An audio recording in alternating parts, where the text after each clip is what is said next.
Hello, this is Virender, teacher of English. Today's topic is very interesting and very important topic. Grammar के लिहाज से ये बहुत interesting topic है और आज के टॉपिक का नाम है active voice and passive voice. So let's discuss this. आज हम पढ़ना शुरू करते हैं active voice and passive voice को. तो name of the topic is active voice and passive voice. This is one of the interesting topic और very important. आपके एग्जाम के लिहाज से बहुत इंपॉर्टेंट होता है.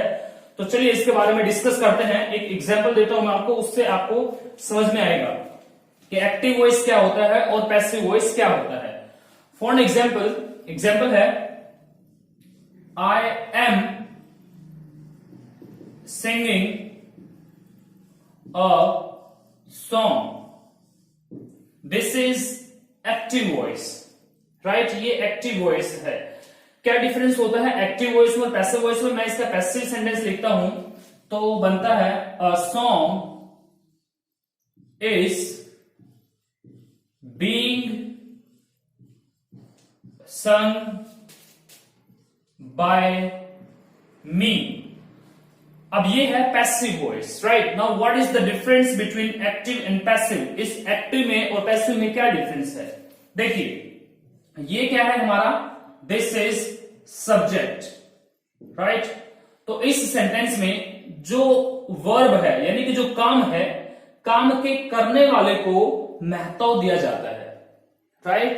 यानी कि in the active sentences, in the active voice, जो हमारा काम होता है उस काम को करने वाला जो डूअर है यानी कि जो सब्जेक्ट है उसको इंपॉर्टेंस दी जाती है, यानी कि आई, यानी कि मैं, राइट.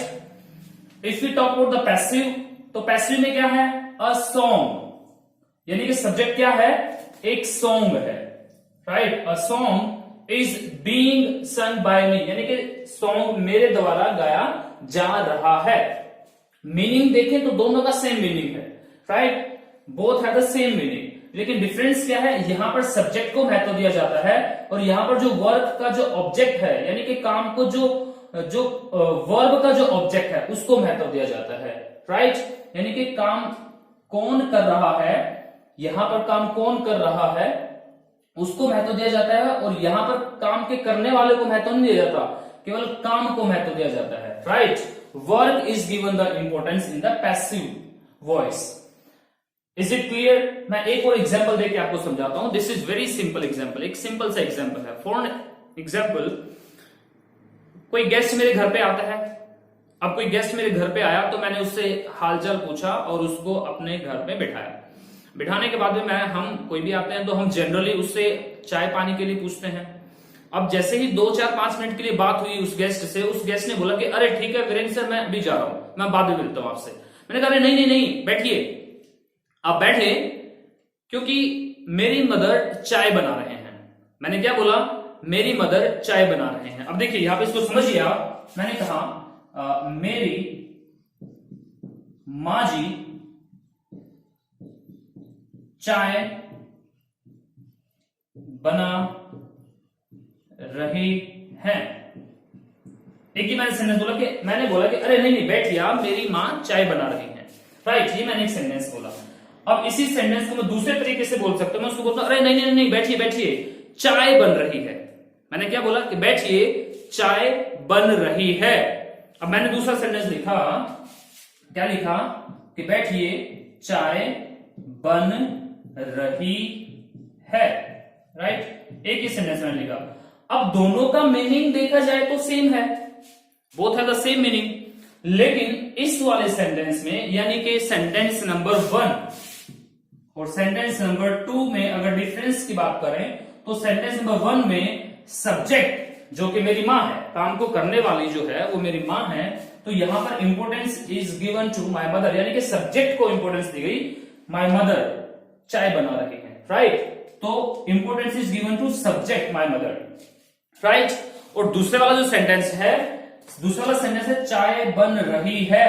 इन दिस सेंटेंस चाय कौन बना रहा है, नोबडी नोस, यानी कि काम को करने वाला जो है, जो डूअर है, जो सब्जेक्ट होना चाहिए कोई भी, वो यहां पर उसको महत्व नहीं दिया गया, बस काम को दिया गया कि भाई चाय बन रही है और चाय पी के जाना, राइट।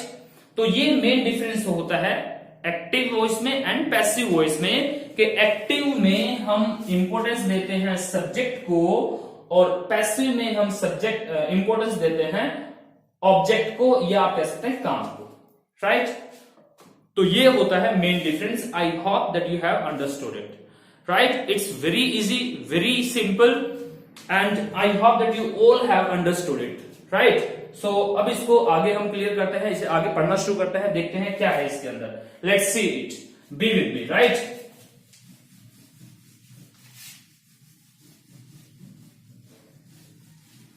कैसे रूल है जो हमें पता होना चाहिए।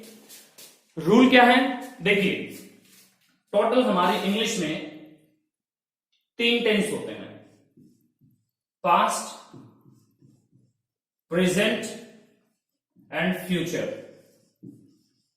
राइट। इन तीनों के 4 पार्ट होते हैं, 4 पार्ट इसके होते हैं, 4 पार्ट इसके होते हैं और 4 पार्ट इसके होते हैं। तो टोटल हो गए हमारे पास में 12। इन 12 में से केवल 8 टेंसेस को ही हम पैसिव में चेंज कर सकते हैं।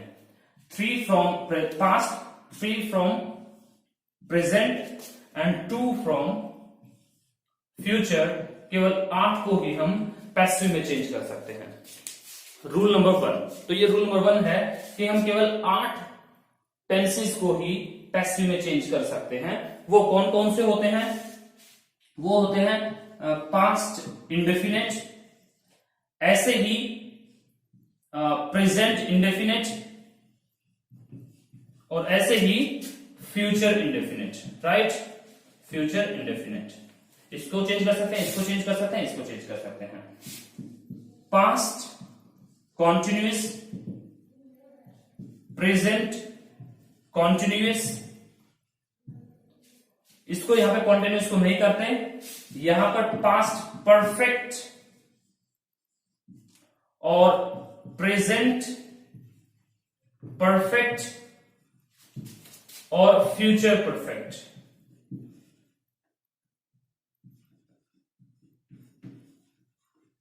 जी हाँ, तो ये होते हैं 3 यहां से, 3 यहां से और 2 यहां से। इन 8 को ही चेंज किया जा सकता है। मैं भी आपको समझाऊंगा तो आपको अच्छे से क्लियर हो जाएंगे। तो एक ये पॉइंट आपको याद रखना है, this is really very very very important point, right. तो 8 ही टेंसेस को चेंज किया जा सकता है पैसिव के अंदर। आई होप कि आपको समझ में आ गया है और आप साथ में ये चीजें लिखते रहिएगा, नोट्स बनाते रहिएगा ताकि आपको समझ में आ जाए।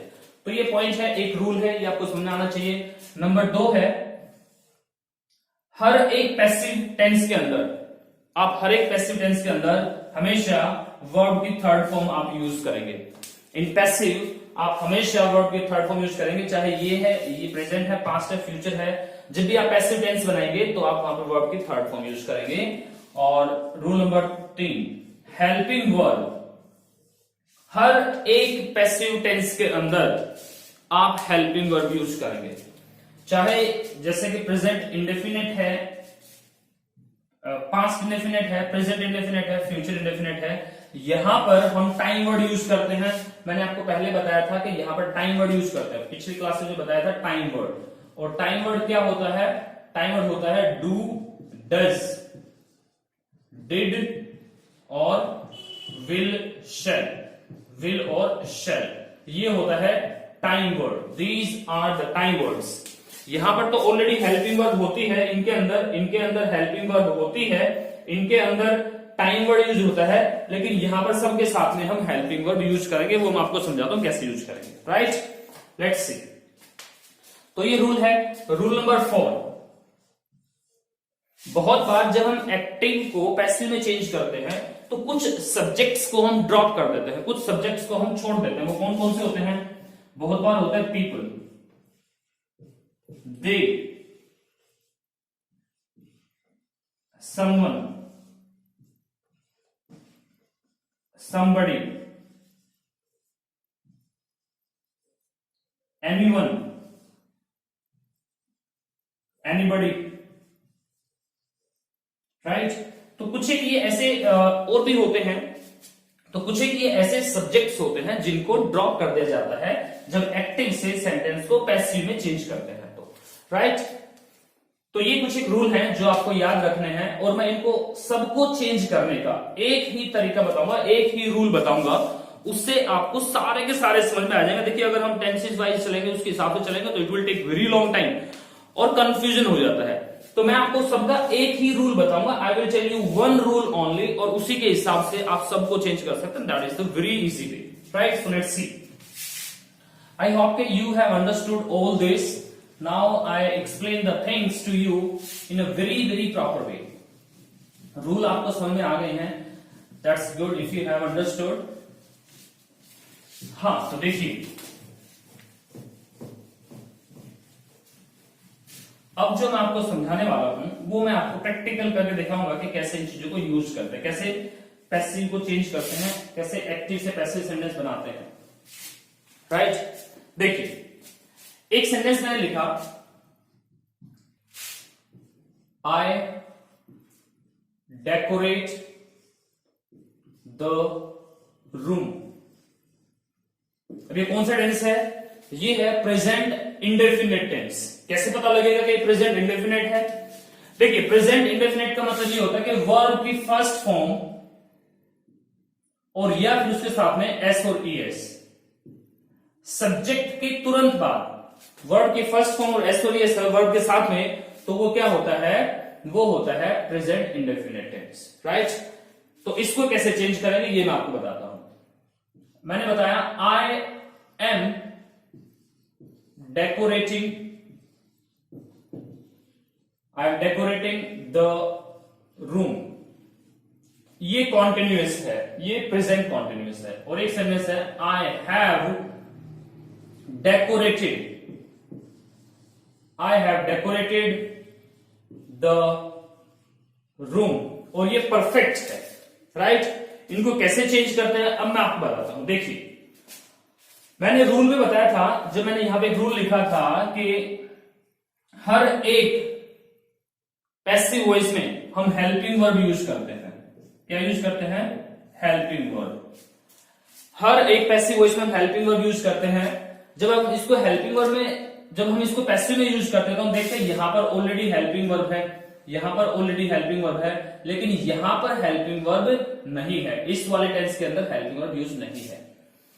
अब सबसे पहले तो एक रूल को हमें समझना है, और वो है वर्क बी डन।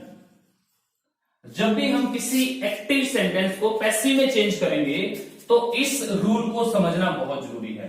और रूल क्या है? Work be done. वर्क का मतलब क्या है? हमने सेंटेंस में ये देखना है कि काम किस चीज के ऊपर हो रहा है, राइट।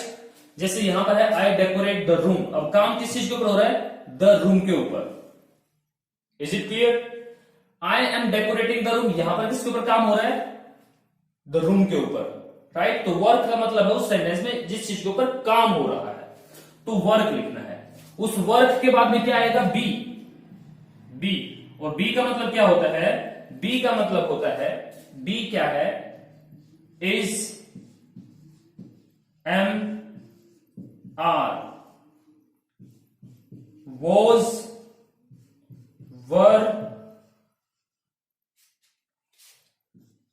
बीइंग, ये इसके मतलब होते हैं, राइट। यानी कि यहां पर बी का मतलब क्या है कि हमें इनमें से किसी न किसी चीज को यूज करना है, राइट। इनमें से हमने किसी न किसी चीज को यूज करना है, बी का मतलब ये है। और डन का मतलब क्या है? डन का मतलब है कि आप वहां पर हमेशा वर्ब की थर्ड फॉर्म यूज करेंगे। तो ये रूल आपको समझ में आना चाहिए। अगर ये रूल आपको समझ में आ गया तो आप कोई भी एक्टिव वॉइस हो, टेंसेज में से कोई भी एक्टिव वॉइस हो, आप उसे इजिली पैसिव बना सकते हैं। वर्क बी डन, क्या रूल है? बोलिए मेरे साथ में। रूल है work be done. Is it clear? Work be done. Work का मतलब है उस सेंटेंस में आपको ये देखना है कि काम जिसके ऊपर हो रहा है उसी को आपने सब्जेक्ट बनाना है, राइट। जब भी आप एक्टिव से पैसिव में चेंज करेंगे तो आप उस सेंटेंस में देखेंगे काम किसके ऊपर हो रहा है और उसी काम को आप सब्जेक्ट बनाएंगे। Is it clear? ये रूल आपको समझना है। दूसरा रूल इंपॉर्टेंट क्या है कि बी को हम इस तरीके से यूज कर सकते हैं। Is it clear? Now let's see. काम हो रहा है द रूम के ऊपर। द रूम, अब क्या हेल्पिंग वर्ब लगाए हैं? हेल्पिंग वर्ब मैंने कहा कि हर एक उसमें हेल्पिंग वर्ब लगेगी, हर एक पैसेज में हेल्पिंग वर्ब लगती है। अब यहां पर तो ऑलरेडी हेल्पिंग वर्ब है, यहां पर भी हेल्पिंग वर्ब है, लेकिन यहां पर हेल्पिंग वर्ब नहीं है, तो हमें क्या देखना है कि ये सेंटेंस किसका है? प्रेजेंट टेंस का, राइट? ये प्रेजेंट है।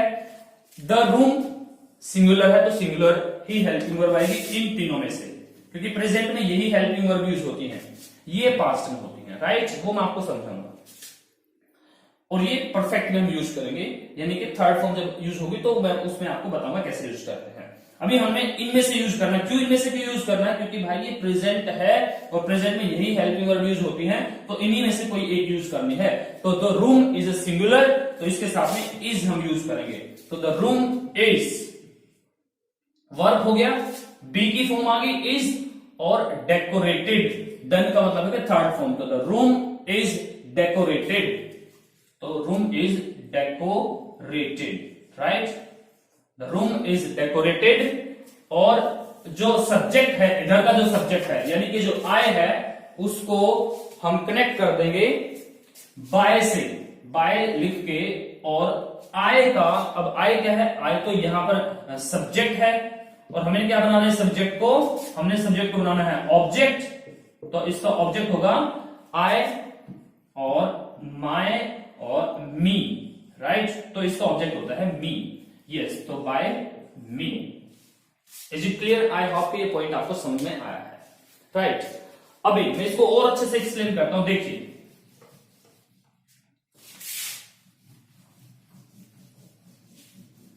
Late me try to explain it.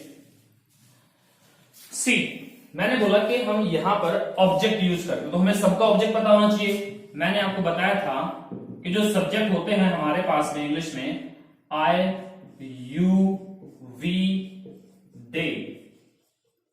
Her video में मैं बताता हूं आपको ये सब्जेक्ट्स होते हैं। ही, शी, इट और कोई भी नेम, ये हमारे पास में सब्जेक्ट होते हैं। अब इनके ये सब्जेक्ट है तो इनके ऑब्जेक्ट्स क्या होते हैं? तो लेट्स सी द ऑब्जेक्ट्स। आई का जो ऑब्जेक्ट होता है वो होता है मी, राइट? यू का जो ऑब्जेक्ट होता है वो होता है यू। वी का जो होता है वो होता है अस। दे का जो ऑब्जेक्ट होता है वो होता है देम, राइट? ये इनके ऑब्जेक्ट होता है। आई का ऑब्जेक्ट मी होता है, यू का ऑब्जेक्ट यू होता है, वी का ऑब्जेक्ट अस होता है, दे का ऑब्जेक्ट देम होता है, और ही का ऑब्जेक्ट हिम होता है, और शी का ऑब्जेक्ट हर होता है, राइट? तो ये हमें समझने की जरूरत है। अभी हमें ये समझने हैं कि इनके क्या ऑब्जेक्ट्स होते हैं, राइट? तो जब भी किसी सब्जेक्ट का हम ऑब्जेक्ट बनाएंगे तो ये वाला पार्ट हम लेंगे, right? These are the objects, these are the objects. तो ये आप अपने नोटबुक में लिख दीजिएगा, right? You have to write down these in your notebooks. फिर मैं आगे आपको ये समझाता हूं। सब्जेक्ट्स ये होते हैं, ये सब्जेक्ट्स हैं, और ये इन सब्जेक्ट के ऑब्जेक्ट्स होते हैं, right? These are the objects of these subjects. ये आपको लिखना है, तो लिख लीजिएगा। This is really very easy, you write it down. Okay, so अब इनको चेंज करते हैं, देखिए कैसे चेंज करते हैं। कुछ एक बातें हैं जो बहुत सिंपल है, बहुत आसानी से आपको समझ में आनी चाहिए। देखिए, ये क्लियर हो गया। The room is decorated by me, ये है। अब यहां पर क्या है? ये कॉन्टिन्यूअस है। कैसे पता लगा कॉन्टिन्यूअस है? क्योंकि आईएनजी जब वर्ब के साथ में आईएनजी होती है तो हमें समझ जाना चाहिए कि वो कॉन्टिन्यूअस है, राइट? तो यहां पर हम इसे फिर वही ये बनाएंगे, इसको सब्जेक्ट, काम इसी के ऊपर हो रहा है, वर्ब इसके ऊपर हो रहा है, द रूम। अब द रूम है तो फिर वही हमें हेल्पिंग वर्ब चाहिए, इज, एम या आर में से, ठीक है? अब आई के साथ तो एम लगता है, यहां तो ये अंडरस्टूड हो गया, लेकिन रूम क्या है?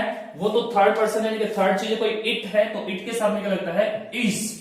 तो the room is, right? The room is, अब ये कॉन्टिन्यूअस है, क्या है ये? कॉन्टिन्यूअस।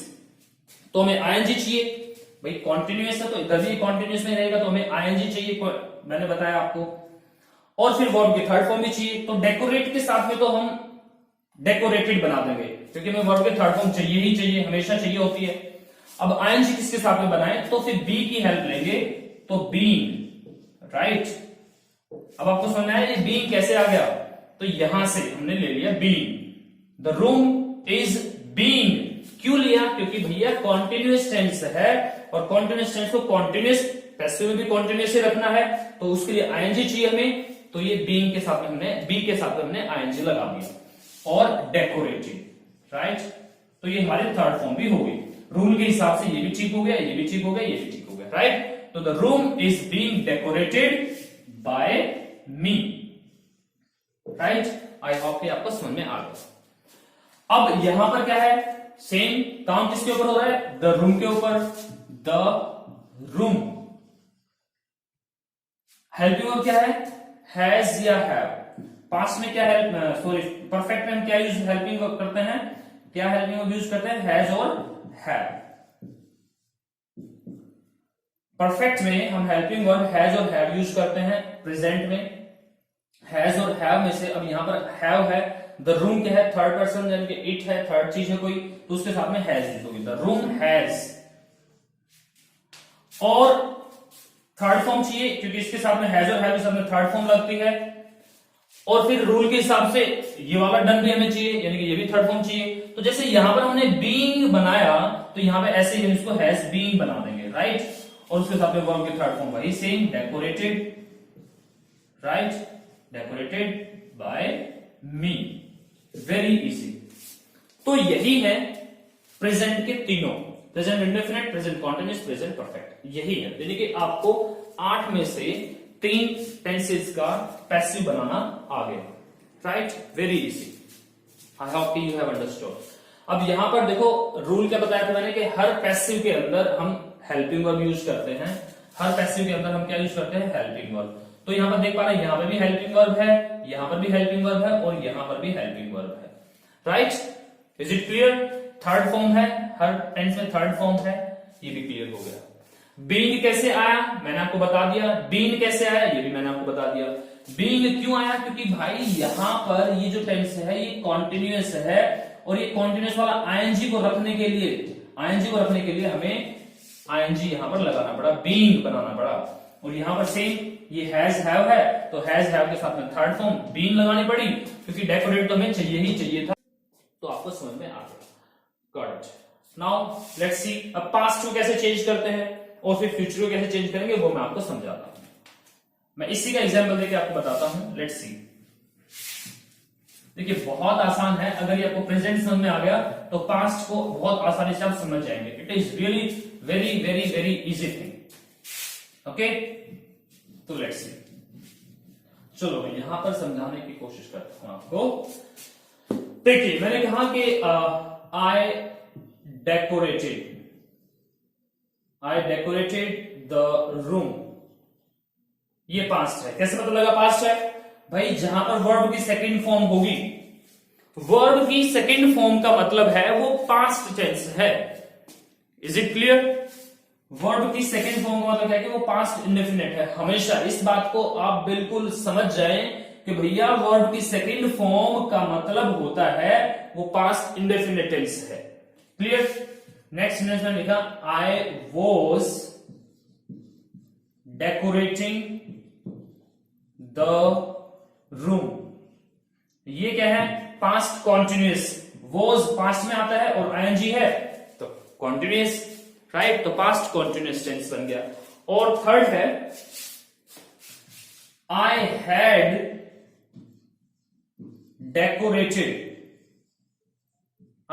Decorated the room. ये क्या है? Perfect. This is the perfect, past perfect tense. इसको कैसे चेंज करते हैं? Let's see. मैंने बताया ये सेकेंड फॉर्म है तो ये पास्ट क्या है? पास्ट इंडेफिनिट है। अब चेंज कैसे करेंगे? जैसे यहां पर हमने बनाया था इसको, यहां पर हमने हेल्पिंग वर्ब लगाई थी इज, लगाई थी, तो यहां पर हेल्पिंग वर्ब लगेगी। काम किसके ऊपर हो रहा है, आप देखिए काम किसके ऊपर हो रहा है, द रूम के ऊपर, द रूम। अब पास में हेल्पिंग वर्ब जो होती है हमारी, वो होती है was and were. Was and were दो हेल्पिंग वर्ब हम यूज करते हैं। तो यहां पर the room is a singular, तो इसलिए वॉज हेल्पिंग वर्ब यूज करेंगे। तो कौन सी हेल्पिंग वर्ब यूज होगी, बताइए आप, वॉज। तो क्या बन गया, द रूम वॉज डेकोरेटेड। बिल्कुल सही है, the room was decorated by me, right. क्योंकि आई का हमने क्या बना दिया वहां पर, ऑब्जेक्ट बना दिया बाय मी। आई होप के this is clear to you. Now second is, ये कॉन्टिन्यूस से कैसे बन जाएगा, वही काम किसके ऊपर हो रहा है, द रूम के ऊपर। तो द रूम और वॉज आएगा, the room was being, the room was being, क्योंकि आईएनजी कॉन्टिन्यूस है ना भाई, कॉन्टिन्यूस है, तो कॉन्टिन्यूस में आपको आईएनजी लगा के रखना है। तो द रूम वॉज बीइंग, कैसे पता लगा ये आईएनजी है, तो यहां से देखो, यहां से दिख रहा है अलग से, कॉन्टिन्यूस है। तो the room was being decorated, right, the room was being decorated by me. Okay, और ये है परफेक्ट, तो इसमें हमें थर्ड फॉर्म चाहिए ही चाहिए, और हेड के साथ में भी एक थर्ड फॉर्म लगती है, तो वो हेल्पिंग वर्ब बनानी पड़ेगी, वो हेड बीइंग बन जाएगी। तो लेट्स सी, तो द रूम हैड, क्योंकि पास्ट परफेक्ट में तो हमेशा ही हेड फॉर्म, हेड आता है, हेड एक ही हेल्पिंग वर्ब है, तो कोई भी सब्जेक्ट होगा सबके साथ में हेड ही रहेगी। मैंने क्या पॉइंट बोला, मैंने पॉइंट बोला है कि पास्ट परफेक्ट के अंदर एक ही हेल्पिंग वर्ब होती है और वो होती है हेड। तो सब्जेक्ट चाहे कोई भी हो, सबके साथ में हेड ही आना है। तो the room had been, right, be की third form been, the room had been decorated. This is very very nice, easy. The room had been decorated by me. This is the past tense, past में ऐसे बनता है।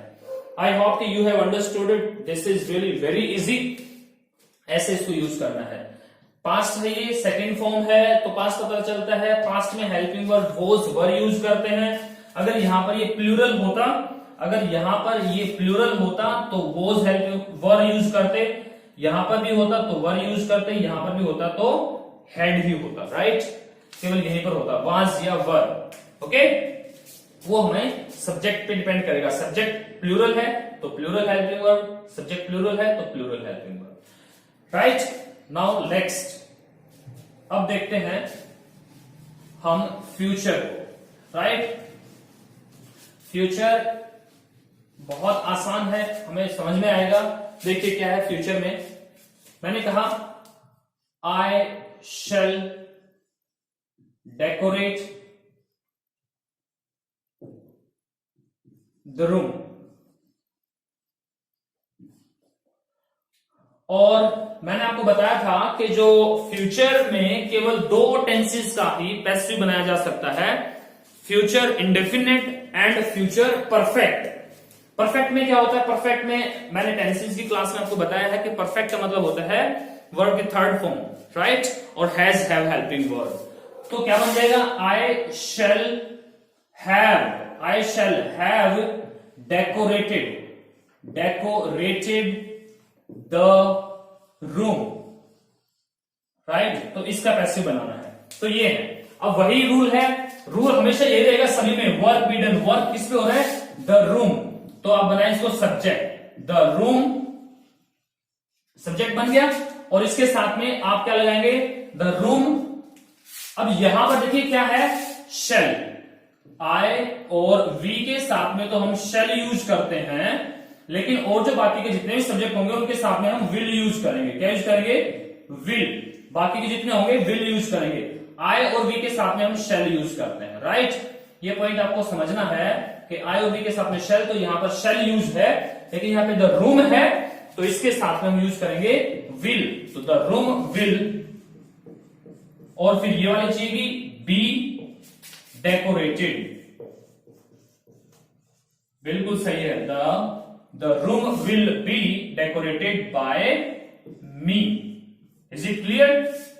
यही rule है, this is only the rule, इसके अलावा कोई भी रूल नहीं है, केवल ऐसे ही बनेंगे सारे के सारे पैसिव। नेक्स्ट है I shall have decorated the room. ये परफेक्ट टेंस है, राइट, फ्यूचर परफेक्ट। कैसे पता लगा? हैव से और थर्ड फॉर्म से। Is it clear? तो इसका कैसे बनेगा, देखिए कैसे बनेगा। इसको बनाने के लिए वही है, द रूम को बनाया जाएगा ऑब्जेक्ट, तो द रूम और विल। मैंने आपको बताया कि विल क्यों आया, ठीक है, विल क्यों आया बताया मैंने आपको। आई और बी के साथ शैल आता है, बाकी के जितने सब्जेक्ट होते हैं सबके साथ में विल आता है। तो द रूम विल हैव, ये तो हेल्पिंग वर्ब है ही ऑलरेडी, राइट, और बीन, बी की थर्ड फॉर्म बीन, और डेकोरेटेड, डेकोरेटेड, राइट। तो the room will have been decorated by me. Very easy. तो ये है सारे के सारे टेंसेस का पैसिव बनाने का तरीका। इसके अलावा और कोई भी तरीका नहीं है, केवल यही रूल इंप्लीमेंट करना है आपको, work be done, this is only the rule. जब आप इनको लिखेंगे तो आपको ऑटोमेटिकली ये सारे के सारे समझ में आएंगे कि हाँ कैसे इनको चेंज करना है, केवल प्रैक्टिस की जरूरत है। अब मैं कुछ आपको होमवर्क देता हूं जो आपको करना है, राइट, कुछ एक मैं सेंटेंस बताऊंगा जो आपको चेंज करने हैं, तो सेंटेंस लिखिएगा, ओके। मैं आपको बताऊंगा कि कैसे उनको चेंज करते हैं, कैसे उनका नेगेटिव या इंटरोगेटिव भी बनाते हैं, क्योंकि ये भी हमें समझना है इंटरोगेटिव नेगेटिव कैसे बनाया जा सकता है। तो लिखिएगा, ठीक है, कुछ एक एक्शंस हैं, कुछ एक सेंटेंस हैं जो आपको बनाने हैं, जिनकी आपको प्रैक्टिस करनी है, तो बनाइए। जी हाँ, तो एक है आई रीड अ बुक, बहुत आसान से है, ये आपको बना लेने हैं, right. Number 1, I read a book, present indefinite है, काम किसके ऊपर हो रहा है, अ बुक के ऊपर, तो अ बुक हेल्पिंग वर्ब क्या आएगी, प्रेजेंट है तो इज आएगी, अ बुक इज। और रीड की थर्ड फॉर्म क्या होती है, जो रीड होता है, रीड की सेकंड फॉर्म और थर्ड फॉर्म सेम होती है, right. First form, second form, third form, केवल प्रोनाउंसिएशन चेंज होता है, read read read, read read read, right, ये इसका प्रोनाउंसिएशन होता है, otherwise spellings are same, spelling same होती है, ओके। तो ये सेंटेंस है, इसका बनाएंगे, कैसे बनाएंगे, अ बुक इज, क्योंकि क्या है, इज हेल्पिंग वर्ब है, हेल्पिंग वर्ब सब में आएगी, यहां पे हेल्पिंग वर्ब नहीं है, लेकिन पैसिव चेंज करेंगे तो प्रेजेंट टेंस के हिसाब से हम इज एम आर में से यूज करेंगे, तो अ बुक के साथ में आप इज यूज करेंगे, right. A book is being, a book is read by me, I का पैसिव बन जाएगा मी, राइट। और लिखिएगा, यू ईट ब्रेड, तो bread is eaten by you, right, तो ये बन जाएगा, ओके। और लिखिएगा आप, वी रिस्पेक्ट आवर टीचर, तो इसमें कैसे बनेगा, काम किसके ऊपर हो रहा है, टीचर्स के ऊपर, तो आवर टीचर्स अब ज्यादा है, आवर टीचर, तो टीचर क्या है, सिंगुलर है, our teacher is respected by us, तो ऐसे आप बनाएंगे, गॉट इट। और लिखिए आप, बहुत सारे हैं, दे आर प्लेइंग चेस, तो क्या बन जाएगा, चेस। अब हेल्पिंग वर्ब ऑलरेडी आर है तो इज एम आर में से यूज होगी, तो चेस, अब एक है चेस, एक गेम है, तो चेस इज बीइंग, बीइंग क्यों लग गया, क्योंकि आईएनजी आया हुआ, तो chess is being played by them, तो ये हमें यूज करना है, राइट। तो chess is being played by them. Next लिखिए आप, नेक्स्ट है, ही इज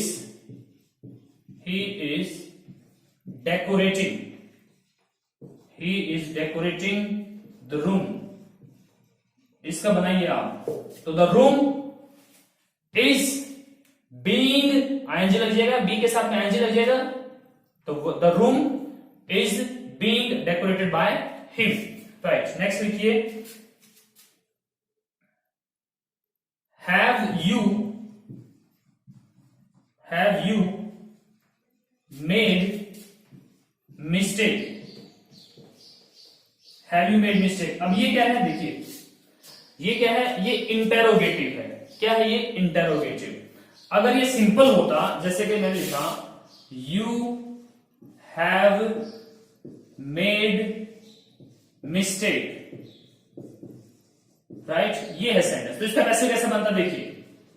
अब काम किसके ऊपर किया, मिस्टेक के ऊपर, ठीक है।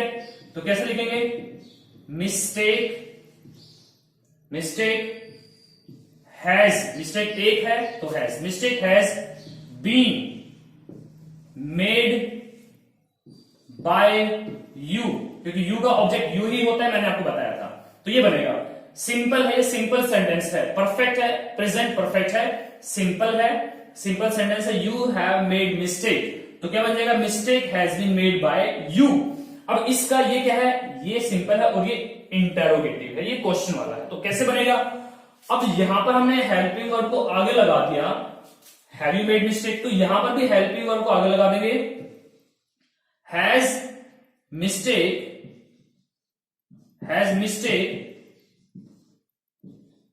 Been made by you, this is the way. जैसे यहां पर हमने हेल्पिंग वर्ब को आगे लगा दिया, हैव यू मेड मिस्टेक बन गया, ऐसे ही ये पैसिव है इसका, ये इसका सिंपल है, ये इसका पैसिव है, ये इंटेरोगेटिव है। तो इंटेरोगेटिव और सिंपल में क्या डिफरेंस है कि हेल्पिंग वर्ब को तो आगे लगाया है, हेल्पिंग वर्ब आगे आ गई, तो ऐसे ही इसके में भी हम इस हेल्पिंग वर्ब को आगे लगा देंगे, राइट, और क्वेश्चन मार्क साथ में लगा रहेगा। Is it clear? I hope you have understood this point, right. तो ये आपको इस तरीके से बनाना है। आगे लिखिए आप, जिन सेंटेंसेस की आपको प्रैक्टिस करनी है, तो हैव यू मेड मिस्टेक, आगे लिखिए his teachers are praising him, his teachers are praising him, he cancelled the tickets।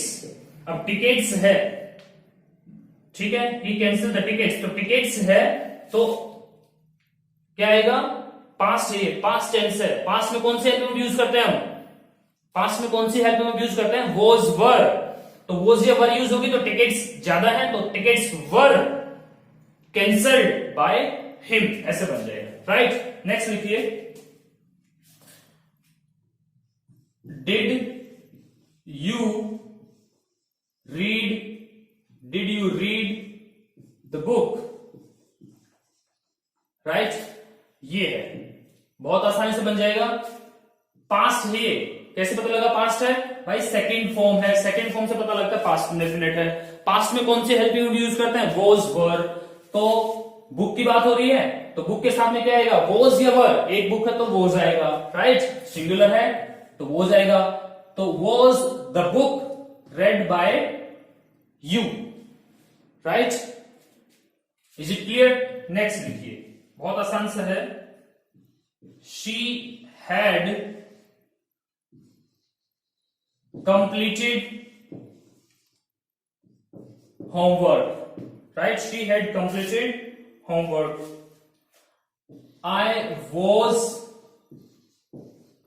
writing an essay, right, और लिखिए आप, I shall buy a laptop। अब देखिए काम किसके ऊपर हो रहा है, मैं बता दूं तो हिंट दे रहा हूं आपको, लैपटॉप के ऊपर काम हो रहा है, एसे के ऊपर हो रहा है, होमवर्क के ऊपर हो रहा है, तो ये सारे क्या बन जाएंगे, सब्जेक्ट्स बन जाएंगे, ये सारे ये यहां पर क्या है, ऑब्जेक्ट्स है। यहां पर टिकट्स के ऊपर हो रहा है, यहां पर ही उसकी प्रेज हो रही है, तो ये तो वर्ब है तो उसके ऊपर काम हो रहा है, यहां पर रूम के ऊपर काम हो रहा है, चेस पे, यहां पे टीचर्स और यहां पर ब्रेड, राइट, तो ये सारे क्या बन जाएंगे, सब्जेक्ट्स बन जाएंगे। और लिखिए आपको लिखने हैं ये, he will join new company, right, तो काम किसके ऊपर होगा, कंपनी के ऊपर, न्यू कंपनी के ऊपर, तो क्या बन जाएगा, new company will be join by him, right. Next लिखिए, शी विल डिपॉजिट मनी, तो कैसे बन जाएगा, कैसे बन जाएगा, काम किसके ऊपर होगा, मनी के ऊपर, काम किसके ऊपर होगा, मनी के ऊपर, राइट। तो मनी के ऊपर काम होगा, तो money will be deposited bye, she का क्या बनेगा ऑब्जेक्ट, हर, जी हां, तो money will be deposited bye her, right. और नेक्स्ट है, he will have finished, he will have finished homework, right, तो he will have finished homework, तो एक सेंटेंस ये है, राइट। तो इसका पैसिव आपको बनाना है, homework will have been finished by him, क्या बन जाएगा, homework will have, और be की third form been, homework will have been finished by him. This is the very easy and very easy concept I must say. तो ये आपको, मुझे लगता है कि आपको समझ में आ गया है, और आप ये सारे के सारे लिखिएगा और प्रैक्टिस कीजिएगा, right. These all are very easy sentences, ये बहुत आसान वाले हैं, मैंने कोई कॉम्प्लिकेटेड चीजें आपको नहीं बताई है, मैंने आपको बेसिक्स करवाया है, राइट। तो नेक्स्ट वीडियो में आपको इसका जो कॉम्प्लिकेशन जो आते हैं इसके अंदर, वो मैं आपको बताऊंगा कि कहां पर हम कॉम्प्लिकेशंस को फेस करते हैं और कैसे हम उसको सोल्व कर सकते हैं। तो ये आप लिख लीजिएगा, सारे के सारे आप लिख लीजिएगा, and it is really very very very very easy concept, okay.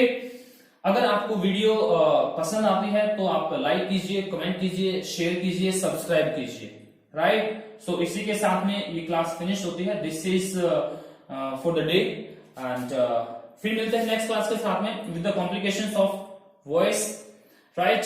So bye bye, have a nice time, thank you.